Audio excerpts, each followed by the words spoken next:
Ассалаумағалейкум достар, менің мемлекеттік каналыма қош келдіңіздер. Хит болып жатқан блины роллы рецептін сіздермен бөлісуді жөн көрдім. Қимақтың, яғни блиныйдың рецебі менің YouTube каналымда бар. Енді бұл жерде шоколадны блиныйдың рецебі. Торақ блиныйды қимақтың рецебіндей, бірақ арасына какао қосамыз. Міне осындай шоколадны блины пісіріп шығарамыз. Енді кремімізге келсек, творожный сыр креметте болды менде 250 грамм, және сахарный пудра 100 грамм болды, және сливки 400 граммдай сливка құйған болатынмын. Барлығы тоңазытқыштан шыққан салқын күйде. Жақсылап бірінші творожный сырымызды миксерлеп аламыз, одан кейін сахарный пудрамызды салып, содан кейін сливкімізді құйып, жақсылап өзінің формасын ұстағанша миксерлейміз. Міне қараңыздар, бастапқыда осындай болады, содан кейін міне өзінің формасын ұстады, жақсы крем шықты. Енді крем салатын арнайы формаларыңыз болса, үстіп дайындап алғандарыңыз жөн. Бірінші блинымызды қойып, одан кейін кремімізді жағып, арасына бананымызды салып шығамыз.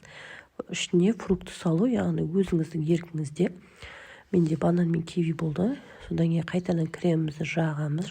Негізі кремді көбірек жаққан жақсы.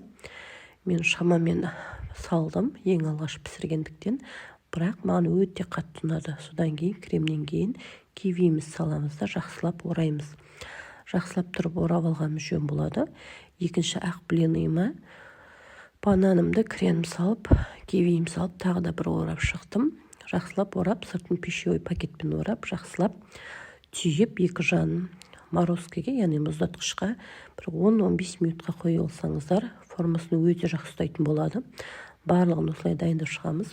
Морозкадан, яғни тоңазытқыштан алып, екі шетін кесіп алып тастаймыз.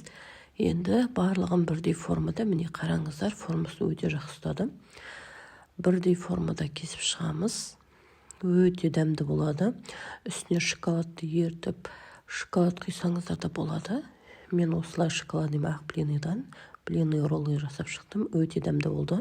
Ішіне банан, клубника, яғни құлпынай салсаңыз да өз еркіңізде, қандай фрукты салсаңыз да өзіңіз білесіз. Достар, мені қолдап, қоңыраушаны басып тіркеліп, пікір қалдырып, лайк басып кетіңіздер.